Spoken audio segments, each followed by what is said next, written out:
Okay, so today we are going to start with moving coil galvanometer.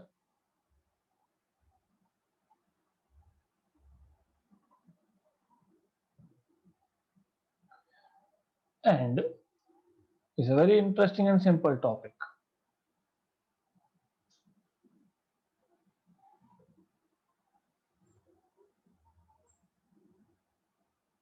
So, moving coil galvanometer is a device which is used to measure small amount of current. I'll go little slow here. ज़्यादा theory हम नहीं करने वाले हैं इसका. तो what is the basic structure, basic construction? एक rigid support है. Then you have a wire which is phosphor bronze, I guess, and then you have windings of this wire. तो यहाँ पे windings है, तो I'm just showing this like something like this. एक core है basically, एक aluminium का core लेते हैं, उस पे वाइंडिंग्स करते हैं. So you have some windings over here. मैं यहाँ पे नंबर ऑफ टर्न्स नहीं दिखा रहा हूँ, there are number of turns and this is kept in external magnetic field. तो इलेक्ट्रोमैग्नेट है यहाँ पे. And then this phosphor bronze wire here, it goes something like this. और यहाँ पे नीचे एक हेलिकल स्प्रिंग अरेंजमेंट होता है. So you have helical spring here which is quite delicate edge. Okay, अब this is north, this is south. यहाँ से करंट इन होगा, नीचे से करंट आउट होगा. Then let's give some name to this. Anything P, Q, R, S. What happens is ये coil which is carrying current, when there is current here, the current will go something like this in the form of loop जब तक ये exit नहीं होता. आपको पता होना चाहिए that this is a current carrying coil inside external magnetic field. तो let's say ये जो width है, this is B and this side here is A.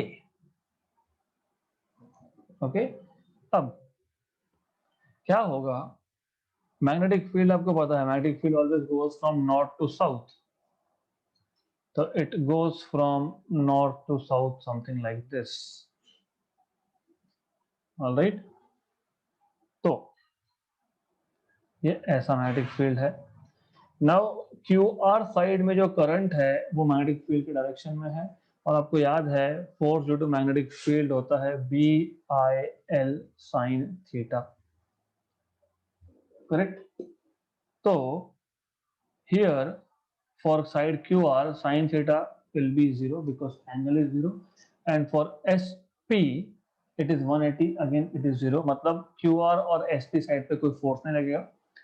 For PQ and for RS you have forces which are equal in magnitude but opposite in direction. So it will be something like this. ऐसा आएगा और ये force अंदर की तरफ जाएगा. मतलब the coil starts rotating, so there is a torque which acts on this coil. Okay, so we know that torque, deflecting torque, is given by magnitude of one of the forces, magnitude of one of the forces into perpendicular distance between the two forces. दो forces में distance कितना है, this much. ये कितना था, b था, तो b. और फोर्स क्या होता है मैग्नेटिक फील्ड का, b into I into length, length of the conductor which is inside the magnetic field. मतलब ये पूरा का पूरा पोर्शन मैग्नेटिक फील्ड में, इसका लेंथ कितना है, a. तो b i a, ये है आपका force into b. Correct. This is torque acting on this coil. अगर इसमें n नंबर ऑफ टर्न्स होंगे तो n से मल्टीप्लाई कर देंगे. और this is area of the coil, A into B. This is area of the coil. So deflecting torque equal to N B I into A, ये आ गया deflecting torque. Moving coil galvanometer हम use करते हैं to measure small current. अभी current कैसे measure होगा, तो इसके ऊपर यहाँ पे एक पॉइंटर होता है, वो पॉइंटर स्केल के साथ कैलिब्रेटेड होता है और देन इट मूव्स। ओके, तो जैसे जैसे टॉर्क एक्ट होगा, ये कॉइल रोटेट होगा, तो ऊपर का पॉइंटर भी मूव होगा, राइट। तो deflecting torque you have N B I into A. Now मान लो ये 0 है, हमने करंट पास किया, टॉर्क एक्ट हुआ and the pointer is now showing here. तो जब हम करंट बंद कर देंगे तो pointer should go back to 0, right. Pointer को वापस से 0 पे जाना पड़ेगा। कैसे होगा, तो नीचे जो हेलिकल स्प्रिंग है, अगर ये कॉइल क्लॉकवाइज रोटेट हो रहा है तो helical spring anti clockwise rotate होता है। तो जब करंट बंद कर दोगे तो वो जो helical coil anti clockwise rotate हुआ है वो रिस्टोरिंग टॉर्क प्रोवाइड करता है। तो जो नीचे हेलिकल स्प्रिंग है विच इज डेलिकेट, उसका काम है to provide restoring torque and that restoring torque tau theta is proportional to theta. So tau theta is equal to c theta. तो आप क्या करोगे, c या k जो भी यूज करना होगा वो, तो अंडर इक्विलिब्रियम डिफ्लेक्टिंग टॉर्क और restoring torque should be equal. क्यों, नहीं तो जब करंट नहीं था तो 0 रीडिंग दिख रहा था, तो जब हमने करंट पास कर दिया 0 से 1 एम्पियर हुआ और रिस्टोरिंग टॉर्क ज्यादा है तो वो -1 पे चला जाएगा, माइनस साइड में जाएगा, तो वी डोंट वांट दैट। तो restoring torque should be equal to deflecting torque. So NBIA should be equal to C theta. Okay, good. So you will get C is equal to NBIA upon NBIA upon theta. तो anyways इसकी जरूरत नहीं पड़ती वैसे, but this is called as twist constant. Okay, so anyways the idea is this कि कम से कम ये पता होना चाहिए कि theta is proportional to current या फिर current is proportional to angle of deflection. तो ये इक्वेशन हमको काम में आएगा। Now there is something which is called as sensitivity. Sensitivity मतलब इन सिंपल लैंग्वेज, सेंसिटिविटी का मतलब ये होता है how much is deflection, how much is the change in angle per unit change in current. Simple सी बात है, हम अगर करंट चेंज करेंगे, करंट बढ़ाएंगे तो ज्यादा टॉर्क होगा, क्योंकि torque is proportional to current. जितना ज्यादा करंट उतना ज्यादा टॉर्क, जितना ज्यादा टॉर्क उतना ज्यादा deflection. So how much is the change in angle when you change current, तो D theta by D I is sensitivity in short. तो क्या करेंगे हम लोग, हमारे पास ऊपर इक्वेशन है, उसको डिफरेंशिएट करेंगे विद रिस्पेक्ट टू आई, हो गया। So if I differentiate this equation 3 with respect to I, what I get is n constant, number of turns are constant, b is constant, a is constant, है ना। di by di is 1, ये आएगा c constant, d theta by di। So d theta by di is nba by twist constant. See that this is sensitivity of galvanometer। Sensitivity का simple मतलब है how much is the deflection पर unit change in current. हमने current change किया तो deflection कितना हुआ, that's it, right. तो दो ही इक्वेशन इंपॉर्टेंट है, एक है सेंसिटिविटी का और एक जो इक्वेशन नंबर 3 मैंने बताया है वो कहां से आया, वो deflecting torque equal to restoring torque से आया। इतना आपको पता होना चाहिए, that's what you will be needing to solve numericals. Okay, good. So next, now as you know that यहाँ पे जो हेलिकल स्प्रिंग है गैल्वेनोमीटर में, दैट इज वेरी डेलिकेट। तो ज्यादा करंट पास करोगे तो डैमेज हो जाएगी, तो you can not pass high current through that. So but we want to convert moving coil galvanometer into ammeter, तो वो कैसे करेंगे अब? बाय द वे, ये जो पूरा का पूरा गैल्वेनोमीटर का अरेंजमेंट है, इसको मैं अब सिर्फ एक सर्कल से बताने वाला हूं. I will just draw a circle and write G inside, which will mean that you have galvanometer along with every part जो भी दिखाया था मैंने, and with resistance also. Now हमें इसको कन्वर्ट करना है ammeter में, because I want to measure large current like in the range of milliampere or ampere, right? Moving coil galvanometer is also current measuring device, but it can measure only small मतलब micro ampere की range में. ज्यादा current pass करोगे तो damage हो जाएगा. तो अब हमको क्या करना पड़ेगा? हमको अगर एमीटर बनाना है इसको, तो I cannot pass big current through it, तो हमें इसको एक अल्टरनेट पाथ देना होगा. We have to give alternate route to the current. तो हम क्या करेंगे? हम यहाँ पे शंट में, शंट मतलब पैरेलल में, हम लोग पैरेलल में एक स्मॉल रेजिस्टेंस एस कनेक्ट कर देंगे, एस कनेक्ट कर देंगे. So this will be IG current and maximum current will pass through shunt. So we are intentionally using small value of parallel resistance so that maximum current passes through this. Okay.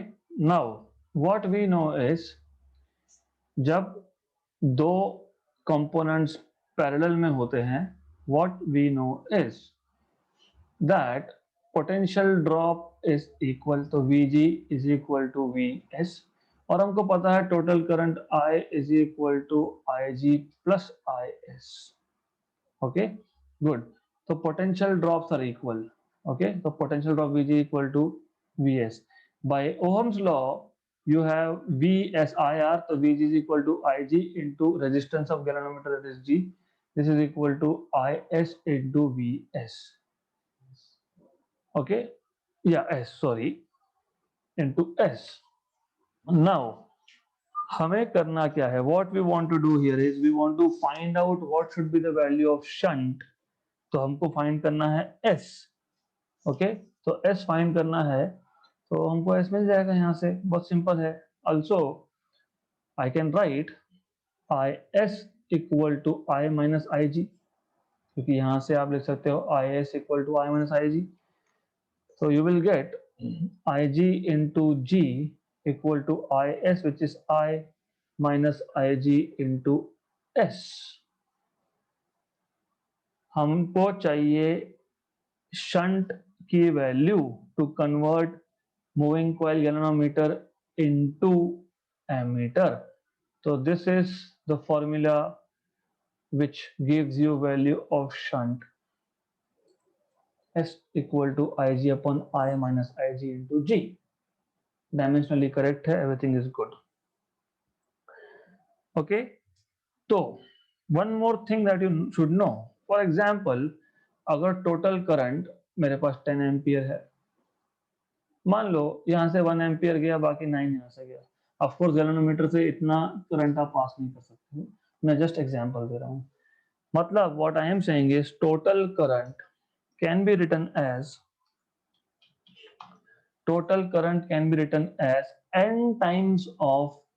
n times of current through galvanometer. मतलब 10 ampere था total current, IG था 1 ampere, है ना? तो मैं लिख सकता हूँ ना कि total current I is 10 times of IG. लिख सकते हैं ना, तो total current I is some factor into IG. Clear यहाँ तक? Okay, there's some confusion now. The thing is, I is total current. मैं मान लेता हूँ टोटल करंट है 10 ampere. Just to tell you, just to explain you, हम मान लेते हैं गैल्वेनोमीटर से जा रहा है current 10 to the power -3 ampere मान लेते हैं. तो I is 10 and here you have 10 power minus 3. Okay, so what I am saying is I can write this 10 ampere as 10 to the power 4 लिख सकते हैं कि हम लोग ऐसा लिख सकते हैं, मतलब total current is some factor n times of current through galvanometer. Is it clear? Good. तो सो यू विल हैव, हमको ये n फाइंड करना है तो हम क्या करेंगे, ये s के इक्वेशन में I इक्वल टू, ये s है Ig upon I which is n times of Ig minus Ig into G. तो s equal to Ig n minus 1 Ig into G, Ig cancel, तो s equal to G upon n minus 1. तो यहाँ से आपको मिलेगा n minus 1 equal to G by s. तो n equal to G by s plus 1 that is equal to G plus s by s. तो ये आपको मिल गया फैक्टर n. तो बहुत बार ये फैक्टर भी पूछ सकते हैं, राइट, लेकिन ask you this factor also. तो when you talk about ammeter, ammeter मतलब हमको हाई करंट मेजर करना है, मतलब हमको गैल्वेनोमीटर को डैमेज किए बिना मेजर करना है, मतलब हमको पैरेलल में एक स्मॉल रेजिस्टेंस लगाना पड़ेगा. क्यों? क्योंकि मैक्सिमम करंट वहां से पास होना चाहिए. हमको पता है कि जब हम पैरेलल में दो रेजिस्टेंस कनेक्ट करते हैं तो पोटेंशियल ड्रॉप सेम होता है. तो Vg equal to Vs, Ig into G is Is into S, but from here you have Is equal to I minus Ig. तो Ig into G equal to I minus Ig into S. तो आपको shunt resistance in terms of, अभी मैंने ऐसा क्यों लिखा, why I am writing this equation, because galvanometer में pointer होता है, Ig की वैल्यू मिल जाएगी. टोटल करंट भी हम लोग मेजर कर सकते हैं.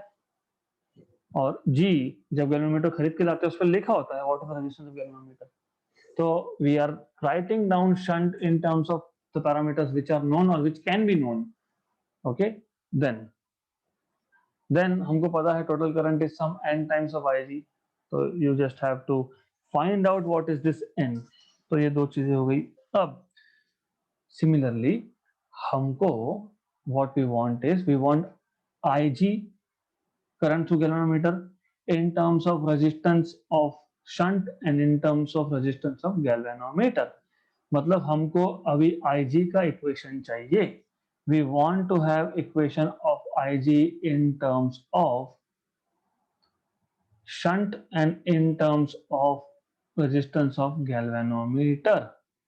So you can write this as, it's simple thing. आप कैसे लिख सकते हो इसको? How can you do it? Is again the same thing. Vg is equal to Vs. तो Ig into G equal to Is into S, right? हमें चाहिए Ig, तो Ig into G, Is is I minus Ig into S. So what you can do is here G equal to I by Ig minus 1 into S, right. Solve करो इसको. तो G by S equal to I by Ig minus 1. तो you will get from here I by Ig equal to G by S minus का plus 1.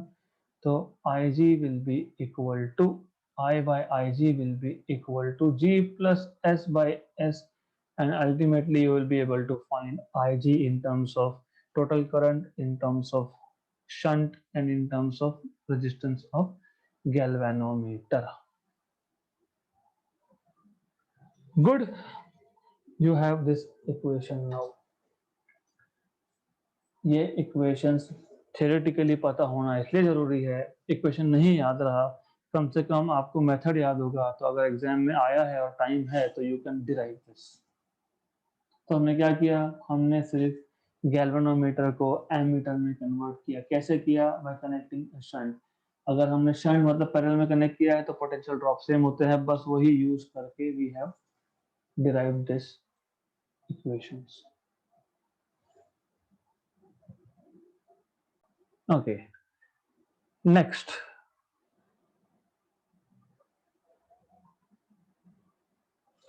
Now we want to convert moving coil galvanometer into voltmeter. And how do we convert? It is again simple. तो हम क्या करेंगे? What we will do is, हमारे पास galvanometer है, उसको आप connect कर दोगे in series with a high resistance, large value of resistance. Okay अब इससे क्या होगा? इससे ये होगा कि करंट ज्यादा पास नहीं होगा. जब करंट ज्यादा पास नहीं होगा तो you can measure voltage across the terminals, right? तो in this case you are just connecting a large resistance in series, and then you know if you connect a battery, अगर आप यहाँ पे एक बैटरी कनेक्ट कर रहे हो with potential V,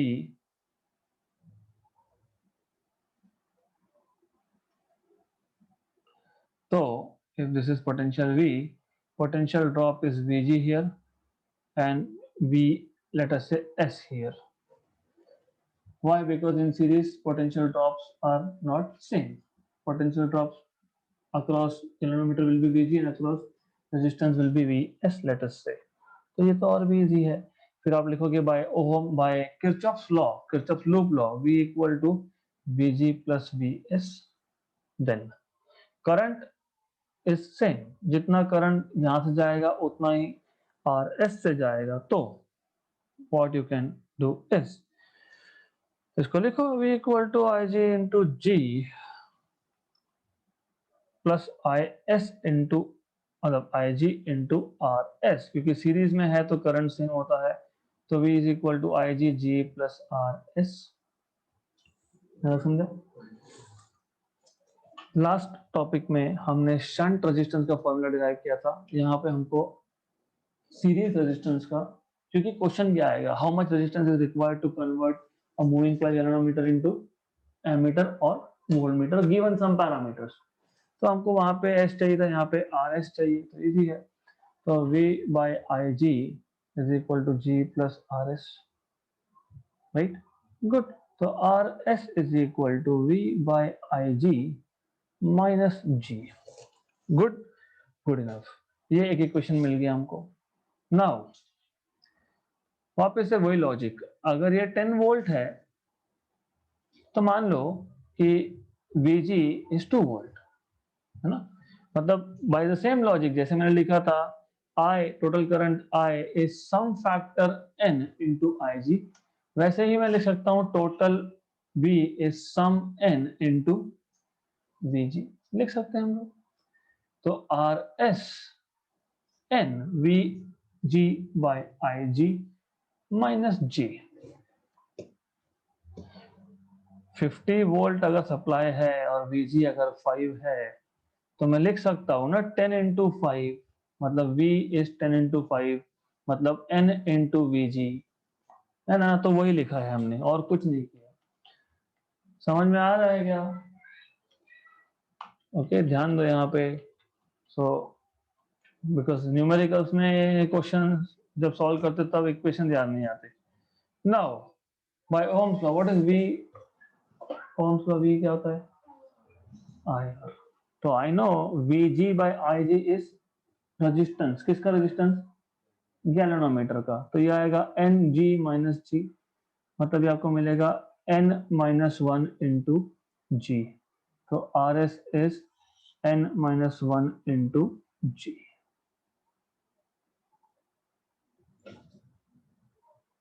clear? याद रहेगा ये इक्वेशन? गुड. तो we are done with theory of this. अब थ्योरेटिकल क्वेश्चन आया, what are the functions of shunt resistor to convert MCG into ammeter? क्या करता है shunt resistor? It reduces the effective resistance, क्योंकि जब पैरेलल में लगाते हो तो रेजिस्टेंस कम होता है. Good. It increases the range of ammeter, क्योंकि पहले वो मिली माइक्रो एम मेजर करता था, अभी मिली या फिर एम मेजर करेगा, right? It provides alternate path for excess current to pass, मतलब बाईपास करता है. What is the function of series resistance?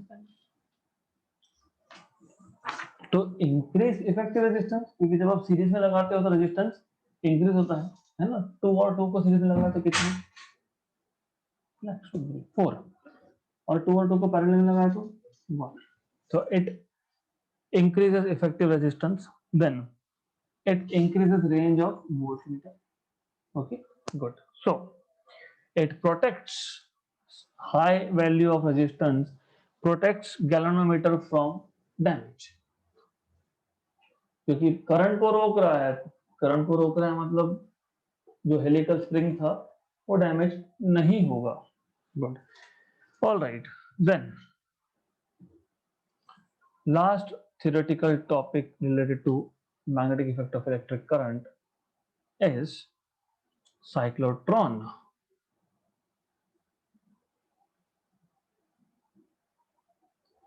So what you have is this. You have 2D shapes. So you have D's. अब ये D's क्या है समझाता हूं.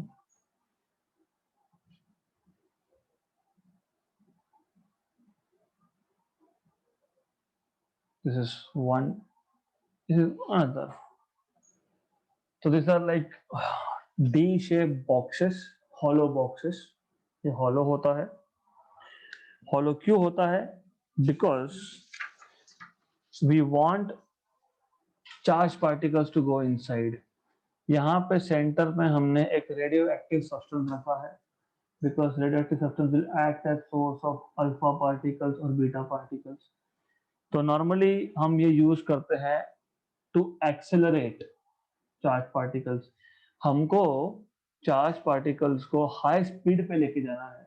If I want for example 2 × 10⁶ metre पर सेकंड तक हमको एक चार्ज पार्टिकल को एक्सेलरेट करना है. हमारे पास एक एक्सपेरिमेंट है. उस एक्सपेरिमेंट में हमको रिक्वायर्ड है कि जो पार्टिकल्स है they should be highly energetic, high velocity. We have to hit those particles at some target. तो फिर हम हाउ डू वी अचीव? तो how do we achieve? It's simple thing. हम इसको 2 डी शेप्स में रखते हैं और this 2 Ds are connected to AC source. Right. Alternating में क्या होता है? Plus minus plus minus plus minus switch होता रहता है. तो मान लो कि पहले ये माइनस था, ये प्लस था, और अल्फा पार्टिकल जस्ट इमिट हुआ है. Okay.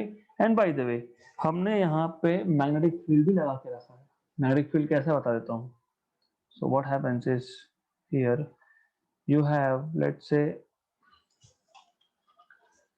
us say we have, मैं इसको नीचे शिफ्ट करने वाला हूँ. So we have a magnetic field something like this, north to south. मतलब एक इलेक्ट्रोमैग्नेट है, उसमें north to south you have this. This is magnetic field.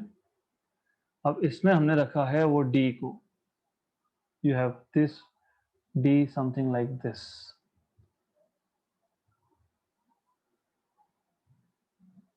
ऐसा है. Okay. Now then you have source of alpha particle. तो जो magnetic field है वो डीज को परपेंडिकुलर है, ये पता होना चाहिए. अब आपको ये पता होना चाहिए कि when you have a charge particle moving inside a perpendicular magnetic field, मतलब वेलोसिटी ऐसा v बार और मैग्नेटिक फील्ड यहाँ पे b बार.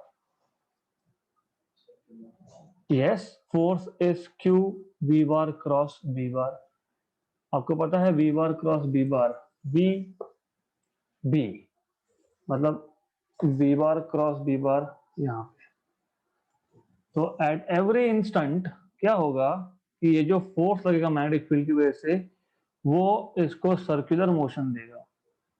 तो मैग्नेटिक फील्ड का रोल क्या है? Just to set the particle into circular motion.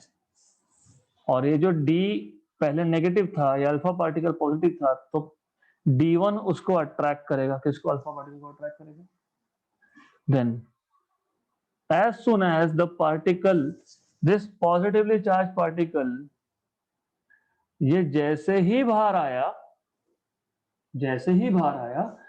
उसी इंस्टेंट पे पोलैरिटी चेंज होना चाहिए। क्यों? अगर चेंज नहीं हुआ तो क्या होगा? ये भी पॉजिटिव पार्टिकल, सामने भी पॉजिटिव, रिपल्शन। हमको क्या करना है? हमको रिटार्ड नहीं करवाना, हमको एक्सीलरेट करवाना है। तो it should become negative and this should become positive. तो it should go something like this, और यहाँ पे जैसे बाहर निकला तो वापस ये नेगेटिव, ये पॉजिटिव। तो ऐसा करते करते करते करते you will get high energy, high velocity. Okay, तो ultimately by doing this kind of thing, ultimately it exits from some window, right? तो मैग्नेटिक फील्ड का रोल क्या? Circular motion. ये जो अल्टरनेटिंग सोर्स है उसका रोल क्या? एक्सीलरेशन करवाना। So this is how you can get highly energetic or high velocity particles. So what we can say is circular motion मतलब सेंट्रीपिटल फोर्स कौन प्रोवाइड कर रहा है? Force due to magnetic field. So you can write force due to magnetic field is equal to centripetal force. This is QVP. This is mv square pi r. Okay. What is this r here, by the way? D का radius. No, it is radius of circular motion, which is increasing continuously. Yes. तो ये जो D है ये average, ये जो R है ये एवरेज R होता है। ये वन सर्कल कंप्लीट हो गया तो ये एवरेज R होता है, by the way. So anyways, then you can find out R from here, ये और ये कैंसिल, तो you can say R is equal to mv by qb। Mass constant है, चार्ज कांस्टेंट है, b कांस्टेंट है, लेकिन वेलोसिटी इंक्रीज हो रहा है तो रेडियस भी इंक्रीज होगा because R is proportional to v। Then we need to find out what is time period to complete 360 degree। Time period कैसे निकालोगे? हाँ, ध्यान नहीं है, कैसे निकालोगे time period? How to find out time period? Distance upon velocity.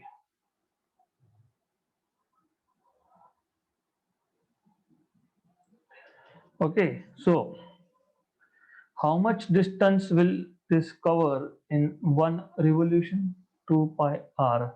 What will be velocity? Velocity यहाँ पे है आपके पास r q b by m, r q b by m, r cancel, तो आपको क्या मिलेगा? 2 पाई m by qb। ये time period हो गया। फ्रीक्वेंसी क्या आएगा? Yes, frequency is 1 upon time period, तो ये आ गया आपके पास qb by 2 पाई m। समझा यहाँ तक? इजी है। Now last thing, if I want to find out what is the maximum kinetic energy, तो ऑलरेडी हम देख रहे हैं यहाँ पे जो भी इलेक्ट्रॉन एनर्जी गेन कर रहा है that is kinetic energy, and that is, ठीक है चलो कोई बात नहीं, I take one step back. Centripetal force था क्या यहाँ पे? कौन प्रोवाइड कर रहा था? हाँ, मैग्नेटिक फील्ड। तो you will say centripetal force is provided by magnetic field, force to magnetic field, q B p max. Max मतलब ये भी मैक्स, और R is maximum radius. Maximum radius मतलब when the particle will exit, उस time पे जो radius होगा that is capital R। Okay, ये और ये कैंसल। गुड। नाउ इसको कैंसल करना in fact is not good for us, क्योंकि हमें क्या चाहिए? Maximum kinetic energy. तो हम लोग क्या कर सकते हैं? If you want maximum kinetic energy, what you can do is, there are two ways of finding it out. Simple है, एक तो यहां से वी मैक्स निकालो, या फिर हाफ से मल्टीप्लाई कर लो दोनों साइड को। हाफ से मल्टीप्लाई कर लिया और ये r यहाँ शिफ्ट कर दिया, राइट। अब r का फॉर्मूला या फिर v का फॉर्मूला हमारे पास था ही, यहाँ से सब्स्टिट्यूट करो। This is one way. और अदर वे तो मैंने बताया ही है आपको। Other way simply this, cancel cancel, से Vmax is equal to QBR by M, and then say maximum kinetic energy is half M Vmax square, that is equal to half M QBR by M का square, which is equal to half M Q square B square by R into R square by M square, so which is equal to maximum kinetic energy is equal to half Q square B square R square by M। ये आ गया आपका maximum kinetic energy का formula. Clear up to this point? Simple है। आज का topic simple भी है और बोरिंग भी नहीं है, क्योंकि कल आप सब 3 तो सो ही रहते थे। Okay, good. So if you are comfortable with this, we are free to solve questions now. Okay, so we are free to solve this kind of questions now related to MEEC. So first question, a length L of wire carries a current I. It is bent to form a circular plane coil of 1 ton. तो wire लिया, उसको coil बना दिया 1 turn. अभी same length है, अभी हमने इस bent more sharply to give a double loop, तो पहले 1 टर्न था, अभी 2 टर्न कर दिए हमने। रस्सी ली, I have, do I have? No, so I don't have here anything which I can demonstrate. Okay, I'll take this one. तो पहले ये वायर लिया हमने और एक लूप बनाया, सिंगल लूप, फिर हमने इसको मोर शार्पली टर्न करके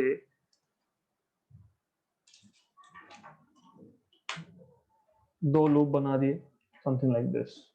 है ना, सिंपल सा केस है। नहीं तो क्या है, otherwise I will show it here. You have wire, some wire, then you are giving it one single turn, and in the second case you are giving it 2 turns, that's it. Okay, of course जब 2 turn दोगे तो radius कम होगा। Good. then the magnetic field at the center caused by the same current, दोनों case में current same था।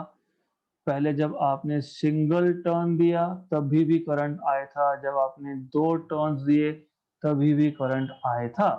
तो what is the magnetic field at the centre in both the, I mean of course you have to compare, तो आपको compare करना है। तो try solving this question, करो। All right, so what we have seen is magnetic field at the center of loop. मैंने आपको बताया भी था, स्ट्रेट लाइन जब स्ट्रेट वायर जब होता है उससे a डिस्टेंस पे मैग्नेटिक फील्ड होता है आपके पास μ0 I, हाँ ठीक है, 4 टर्म्स में लिख सकते हो चलेगा, अपॉन 2 पाई a। और सर्कल जब होता है तो मैग्नेटिक फील्ड होता है μ0 I अपॉन 2a, ऐसा होता है, correct? Do you remember this? Right. हमारे पास क्या है, सर्कुलर लूप का केस है? गुड। तो अगर n टर्न्स होंगे तो मल्टीप्लाई बाय n होगा, n टर्न्स होंगे तो मल्टीप्लाई बाय n होगा, राइट। यहां पे a की जगह पे मैं लिख देता हूं r। तो ये है आपका formula for magnetic field at the centre of a loop. Clear? याद है, फॉर्मूला याद होना चाहिए। अब μ0 कांस्टेंट, 2 कांस्टेंट, करंट भी कांस्टेंट, उन्होंने बोला है फॉर द सेम करंट, है ना। तो B is proportional to number of turns upon r. Is it clear? Okay, good. So b2 by b1 will be n2 by n1 r1 by r2. Correct? n2 is 2, n1 is 1, r1 is r and r2 is r by 2. क्यों? क्योंकि जब आप दो turns करोगे तो radius half होगा. Okay, तो ये आ जाएगा आपके पास b2 by b1 2 by 1, r1 is r and r2 is r by 2, cancel तो 4 times. तो b2 by b1 equal to 4, मतलब b2 is 4 times of b1, right? Good.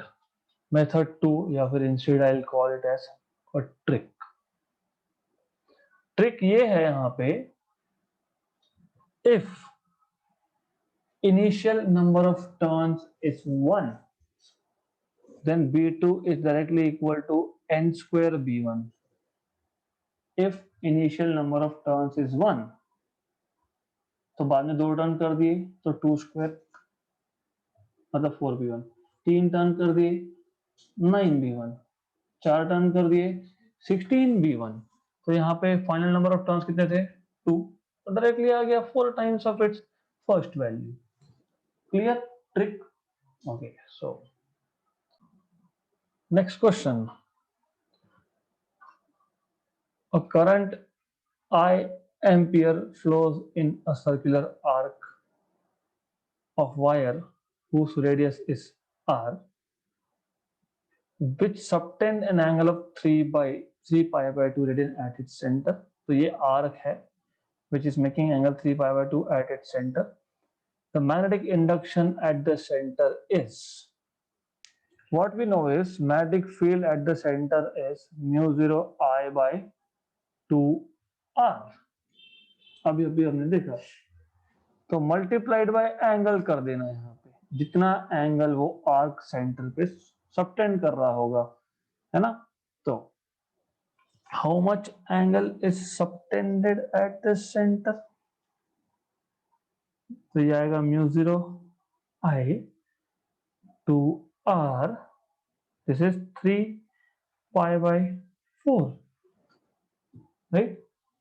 तो ये आएगा, है ना, ये 3 पाई बाय 4 एंगल है ना, 3 पाई बाय 4 ही है ना, 3 पाई बाय 2 है पक्का? Sure? Okay, let's say I believe you. 3 pi by 2 है, पाई by 2 plus pi by 2 plus pi by 2, ठीक है, तो good. Okay, so 3 pi by 2 ले लेते हैं इसको, तो देखते हैं अभी आंसर आता है कि नहीं. तो ये आएगा 3 mu 0 pi I by 4 R. ऐसा तो ऑप्शन नहीं है. Then what wrong did we do here?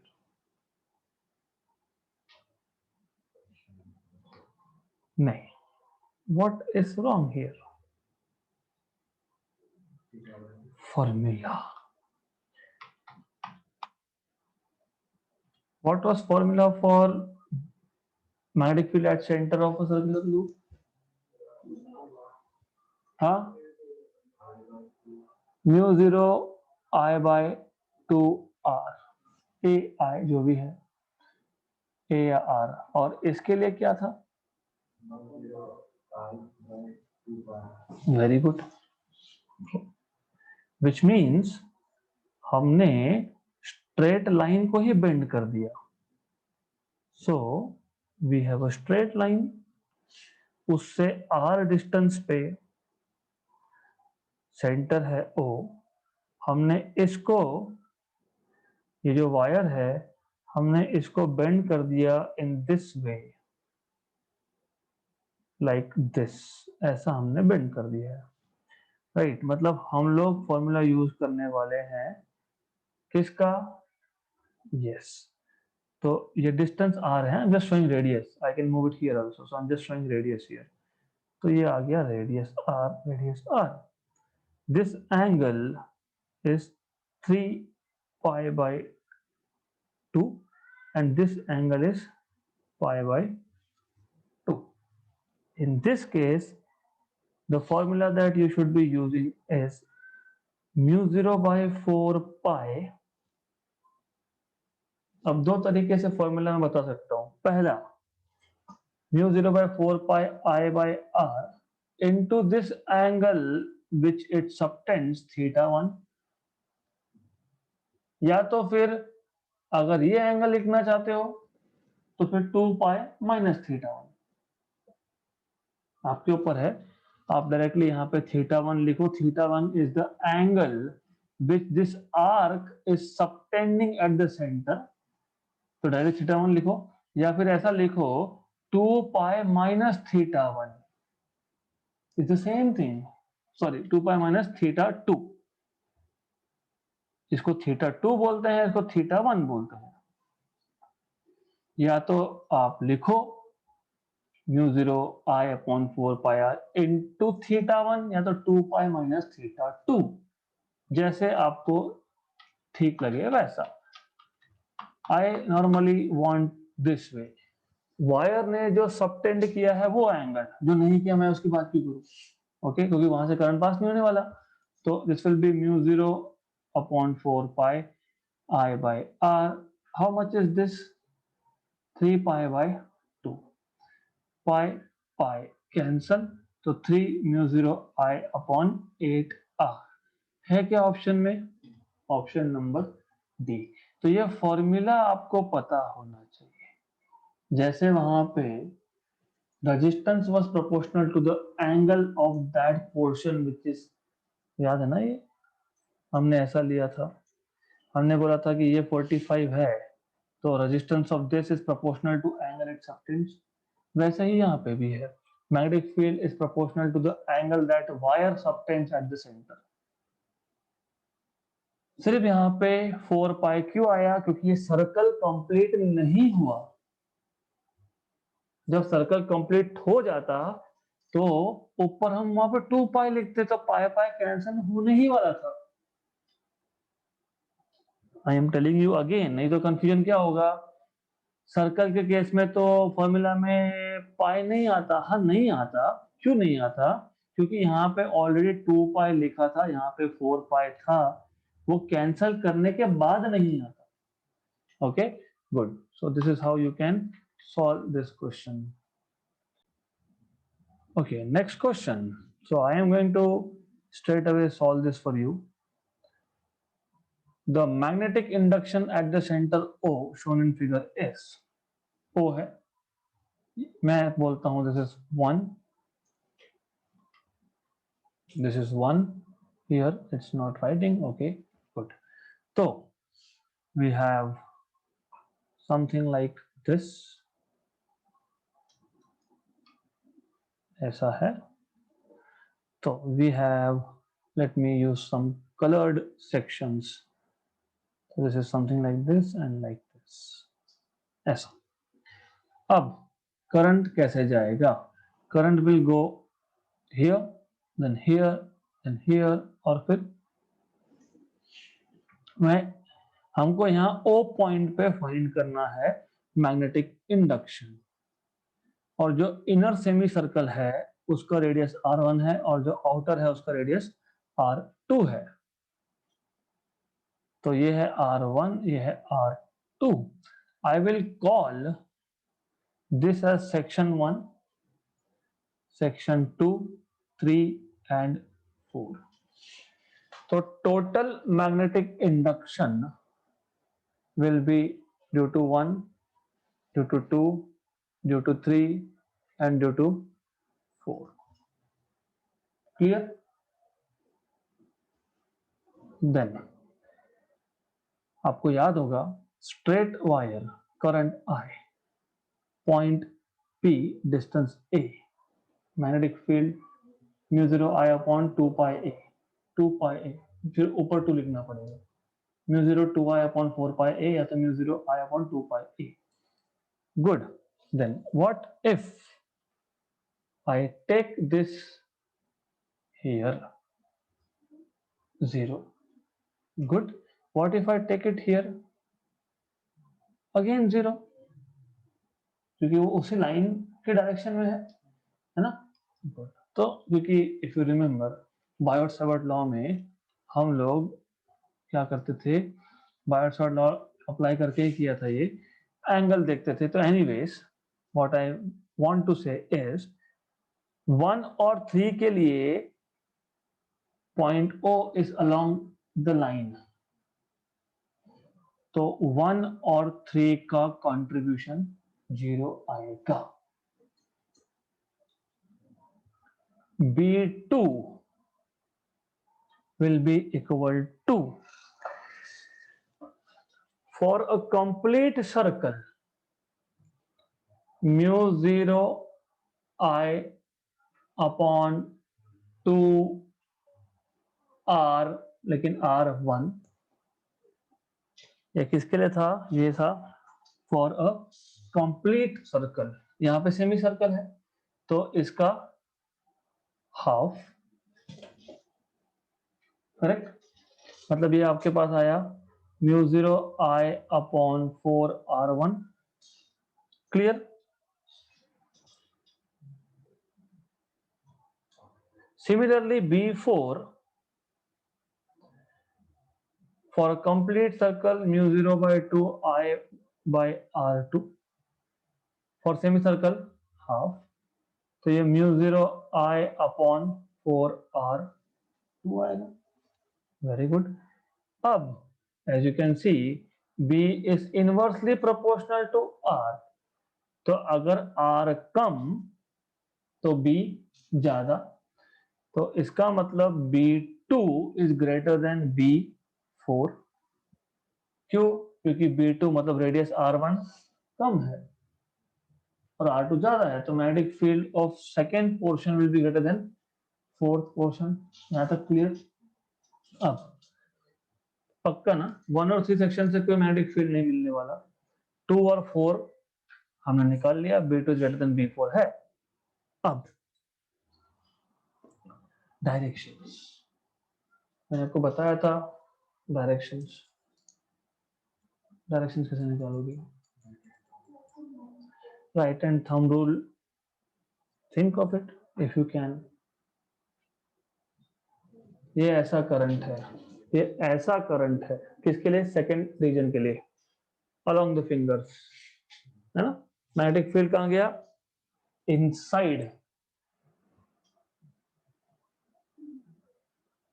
Right hand thumb rule,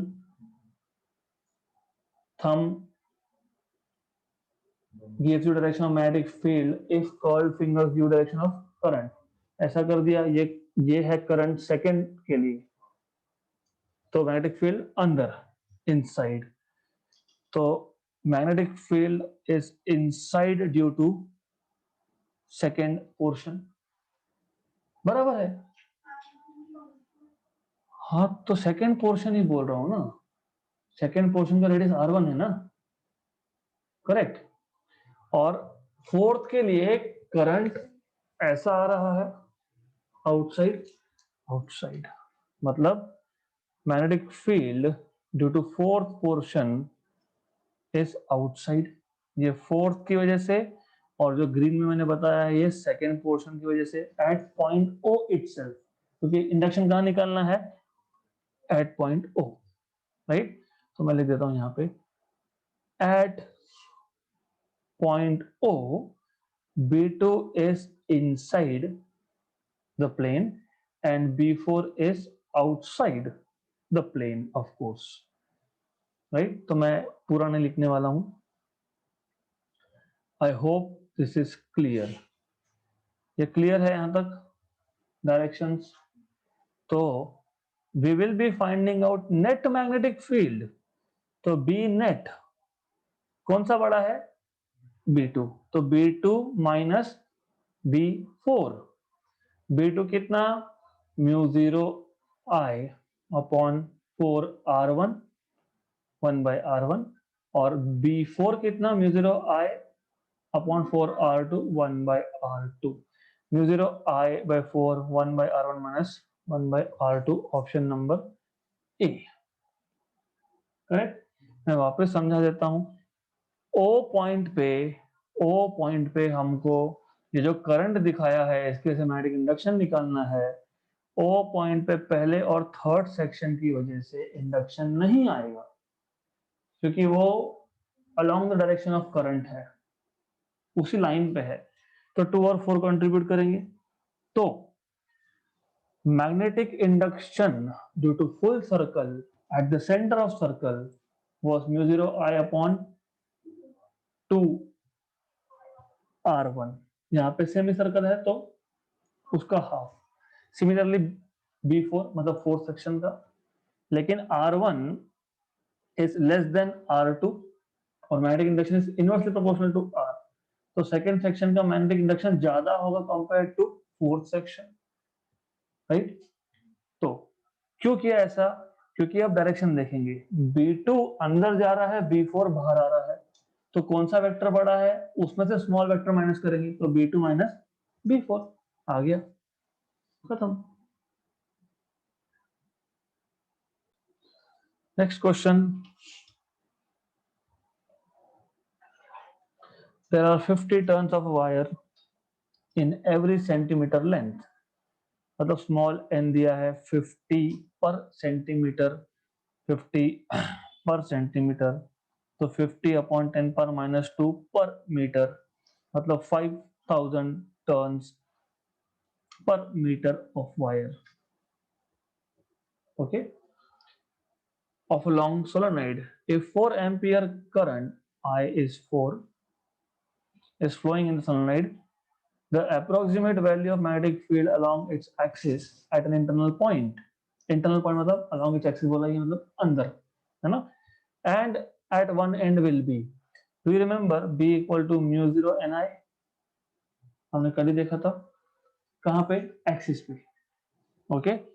mu 0 is 4 pi into 10 power -7, N कितना है 5000 10 पावर 3 और 4, तो 5 इंटू 4 20, 20 इंटू 4 80, 80 पाई इंटू 10 पावर -4, 8 इंटू 4 मतलब 8 पाई, तो मैं ऐसा करता हूँ 8 पाई और ये 10 पावर -3 कर लेते हैं, ऑलराइट, गुड। 8 इंटू 3 roughly 24, है ना, तो 25.1 into 10 power -3 weber per metre square, ये हो गया एट द एक्सिस, मतलब यहाँ पे सोलेनोइड के एक्सिस पे।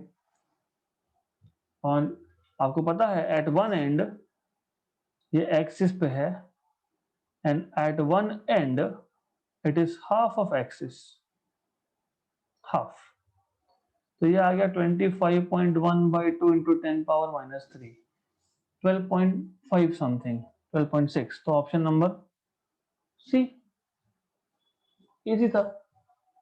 सिर्फ आपको क्या पता होना चाहिए, what is the formula of magnetic induction along the axis at the center inside, मतलब end at one end, that's it, खत्म। Next question, the charge on a particle y is double the charge on particle x, so charge on y is 2 times of charge on x। These two particles x and y, after being accelerated through the same potential difference, enter a region of uniform magnetic field।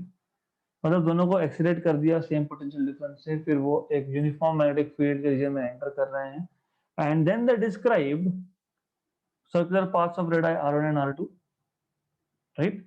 The ratio of the mass of x to that of y is, so we just saw, what we just saw is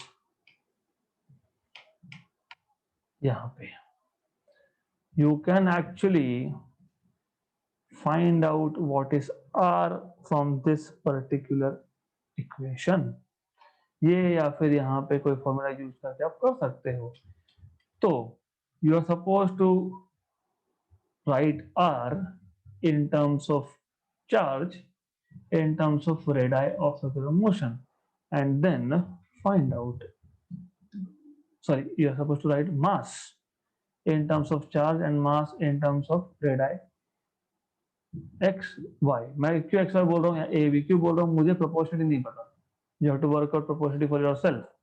जिनको question नहीं समझा है मैं आपको बता रहा हूँ, easy है. हमारे पास दो पार्टिकल है y और x. y पे जो चार्ज है वो x का डबल है, तो 2 टाइम्स ऑफ q x है. ये दोनों पार्टिकल एक यूनिफॉर्म मैग्नेटिक फील्ड में एंटर कर रहे हैं after accelerate through the same potential difference, और दोनों सर्कुलर मोशन परफॉर्म कर रहे हैं, one with radii r1 another with radii r2.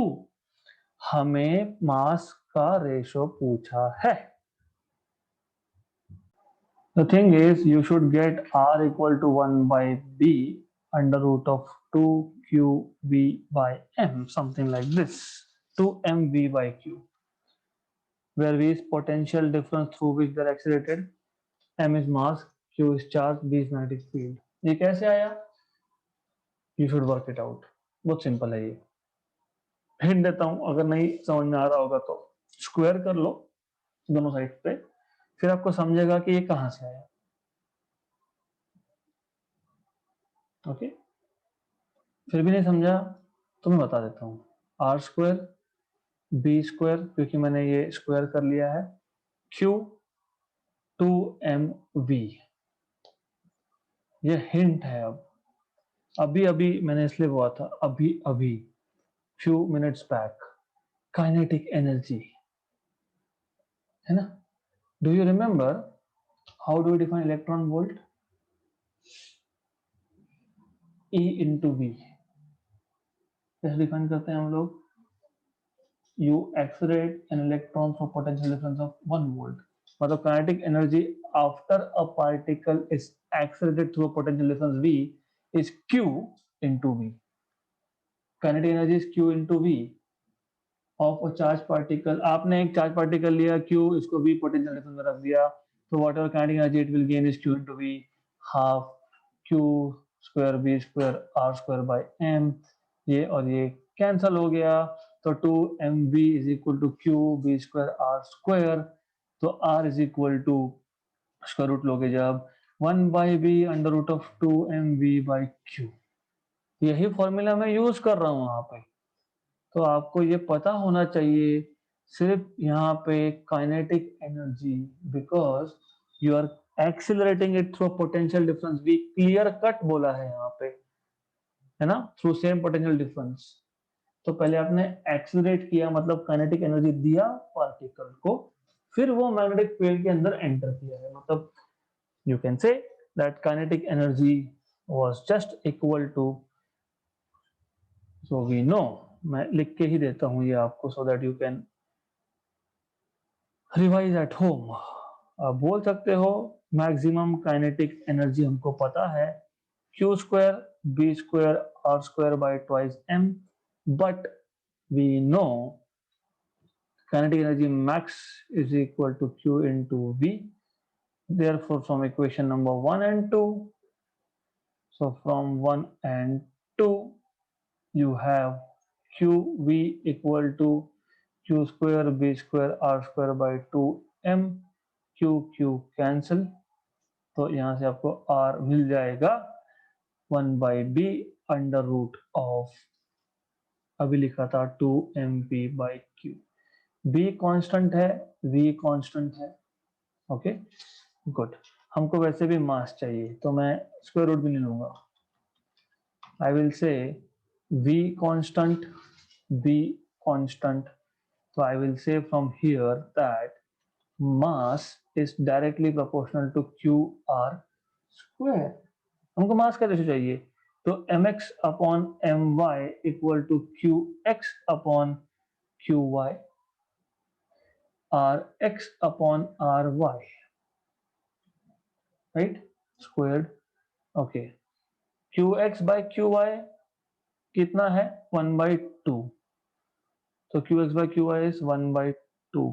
rx is r1 और ry is r2, इनका स्क्वायर है, तो r1 by r2 स्क्वायर और हाफ, मतलब option number C. Clear? Good. okay, so I'll give you time to note down things. All right, so we'll stop here and continue in the next session.